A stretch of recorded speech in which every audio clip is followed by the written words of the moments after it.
this book called The Inner Game of Tennis.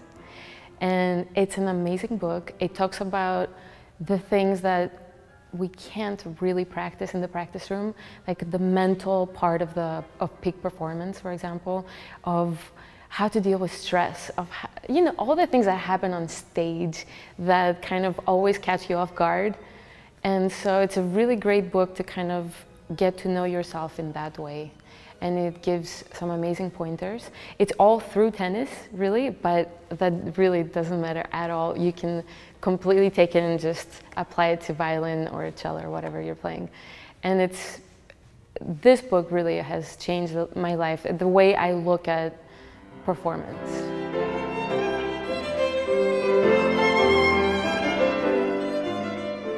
When I do have free time, I like to spend it with my husband. Anything really, biking, we love to cook together, we love to go to concerts, you know, just being active together and spending time together until my next flight.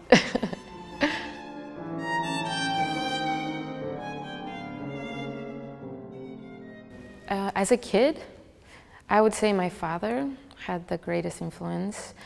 And I spent most of my time with my father. He was my teacher. I had lessons every day.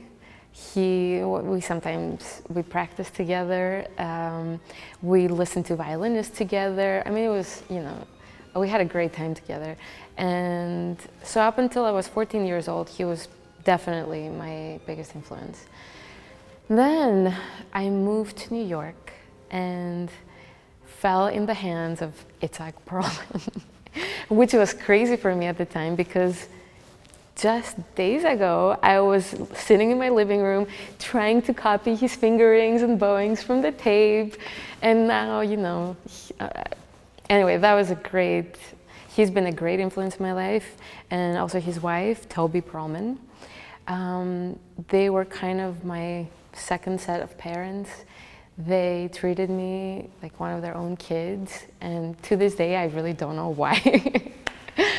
But yeah, they lived by example, amazing people, and they taught me that number one is to be a good person, and everything else comes second.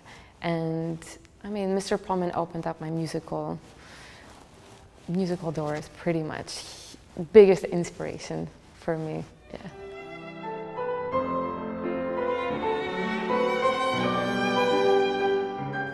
Well, last year, I was asked to sit in last minute for a concert here in New York, and they asked me to play the Chasson piano trio.